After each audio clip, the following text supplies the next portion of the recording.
دے شاہد کے وہ فاجر گیا، اور عرش پر دھومے مچے وہ مومن صالح ملا، عرش پر دھومے مچے وہ مومن صالح ملا، فرش سے ماتم اٹھے وہ طیب و طاہر گیا، فرش سے ماتم اٹھے وہ طیب و طاہر گیا، اور ٹھوکرے کھاتے پھرو گے ان کے در پہ پڑ رہو، اور اس سے پہلے کیوں جناب ابو ہریرہ تھا وہ کیسا جام شیر، کیوں جناب ابو ہریرہ تھا وہ کیسا جام شیر، جس سے 70 صاحبوں کا دودھ سے منہ پھر گیا، اور ٹھوکرے کھاتے پھرو گے ان کے در پہ پڑ رہو، قافلہ تو اے رضا اول گیا آخر گیا۔ یقیناً جالے کی سرزمین سے جو میرے حوالے سے محبتیں ہیں، وہ محبتیں میں نے کچھ خاص پہلے دیکھی تھی، حضرت علامہ مفتی منظر صاحب اور بھائی کفیل انبر کی شکل میں، کہ یہ لوگ مجھ سے بڑی محبت کرتے ہیں، لیکن آج مجھے یہاں آ کر کے پتا چلا کہ جالے کے خواص ہی نہیں بلکہ جالے کی عوام بھی محبت کرنے میں بے مثال ہے۔ نعرہ تکبیر، نعرہ رسالت۔ ایسا بارش کا ماحول ہو اور کھڑے ہونے کا معاملہ ہو تو لوگ میدان چھوڑ کے بھاگ جاتے ہیں، لیکن واقعی جالے والوں پر مخدوم سمنا کا خاص فیضان ہے کہ ان کے دنوں کے اندر نبی اور آل نبی کی سچی محبت موجود ہے۔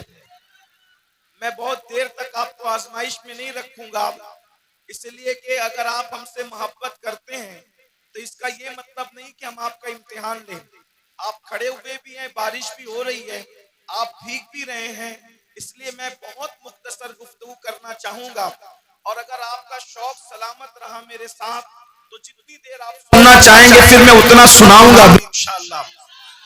چونکہ آج کی یہ محفل خلیفہ قطب المشائخ حضرت علامہ ناظر خان صاحب قبلہ اشرفی رحمت اللہ علیہ کے عرس سراپا قدس کے موقع پر منعقد ہے۔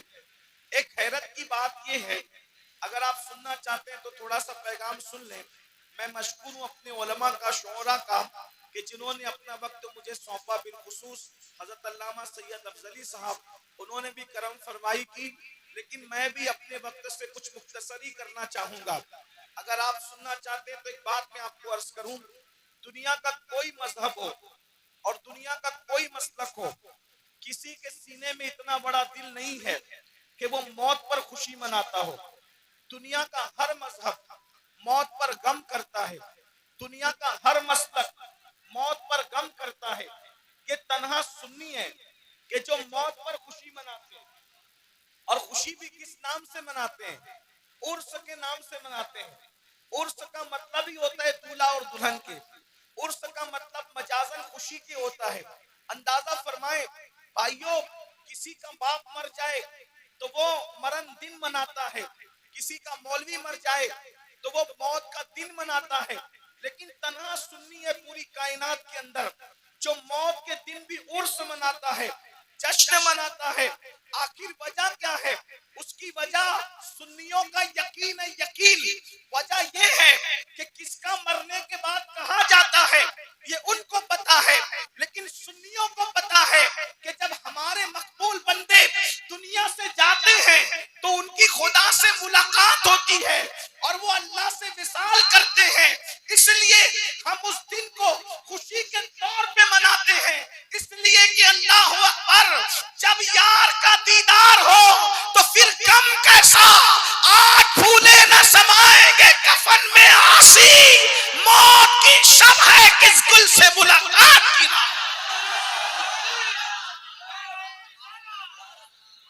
اور پھر ایک خاص بات، یہ تو میں نے اپنے جذبات پیش کیے، اگر آپ بخاری شریف کی حدیث پر توجہ کریں تو ہر ایک کی موت الگ ہے اور ولی کی موت الگ ہے۔ ولی کی موت کی شان کیا ہے؟ میرے نوجوانوں، ولی جب دنیا سے جاتا ہے تو ایسے ہی نہیں جاتا، بلکہ ولی دنیا سے کی شان سے جاتا ہے۔ اللہ تبارک و تعالی حدیث قدسی میں ارشاد فرماتا ہے، وہ حدیث قدسی جو بخاری شریف کتاب الزہد کے اندر موجود ہے، آج کل کے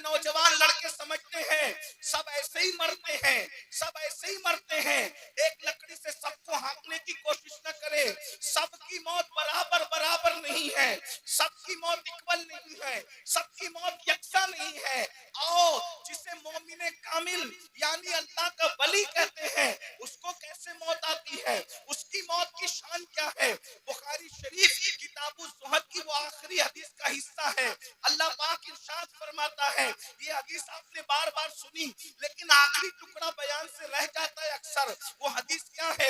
جب بندہ نوافل کی کثرت کرتا ہے تو میں اس کی آنکھ ہو جاتا ہوں, میں اس کے کان ہو جاتا ہوں, میں اس کی زبان ہو جاتا ہوں, میں اس کے پیر ہو جاتا ہوں, میں اس کے ہاتھ ہو جاتا ہوں.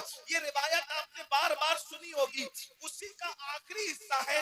اللہ پاک ارشاد فرماتا ہے حدیث قدسی میں کہ مجھے کسی کام کے کرنے میں تردد نہیں ہوتا.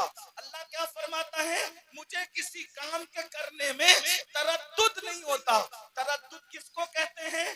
تردد اللہ کے لیے ابھی میں نہیں کہہ رہا ہوں اس معنی میں, لیکن اللہ فرماتا ہے کہ مجھے کسی کام کے کرنے میں تردد نہیں ہوتا. اللہ اکبر. تردد کا مطلب اگر ہم عام طور پر کریں تو کیا نکلتا ہے کہ یہ کام کروں کہ نہیں کروں, اس کو کہتے ہیں تردد. اللہ فرماتا ہے کسی کام کے کرنے میں مجھے تردد نہیں ہوتا. اللہ اکبر.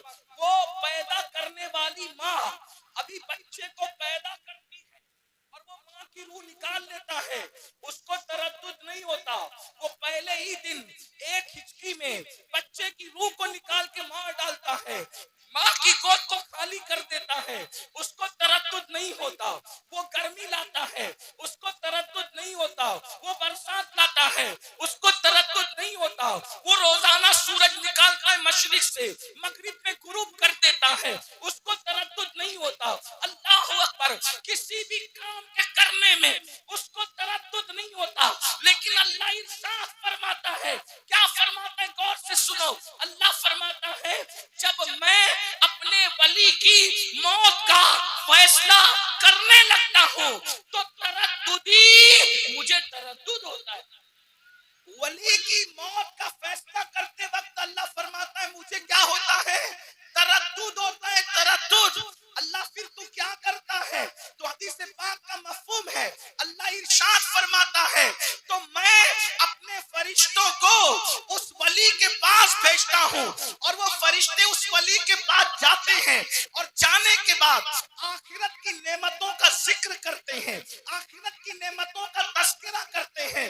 اس مضمون کو ایک مقام پر قرآن یوں بیان کرتا ہے, ان الذین قالوا ربنا اللہ ثم استقاموا تتنزل علیہم الملائکہ الا تخافوا ولا تحزنوا وابشروا بالجنۃ التي کنتم توعدون نحن اولیاؤکم فی الحیاۃ الدنیا وفی الآخرہ. اللہ اکبر. اللہ ارشاد فرماتا ہے جن لوگوں نے کہا بے شک ہمارا رب اللہ ہے, ثم استقاموا, استقامت کے ساتھ اس پر ڈٹ گئے, پھر کیا ہوتا ہے؟ تتنزل علیہم الملائکہ, ان پر اللہ کے فرشتے نازل ہوتے ہیں. ارے وہ فرشتے آتے ہیں اور آ کر اس ولی کو نعمت آخرت بتاتے ہیں, آخرت کی نعمتوں کا ذکر کرتے ہیں, دیدار الہی کا ذکر کرتے ہیں, دیدار رسول کا ذکر کرتے ہیں, جنت کی نعمتوں کا تذکرہ کرتے ہیں. تو پھر وہ ولی خود سے کہتا ہے فرشتوں یہ نعمتیں اور دیدار مجھے ملے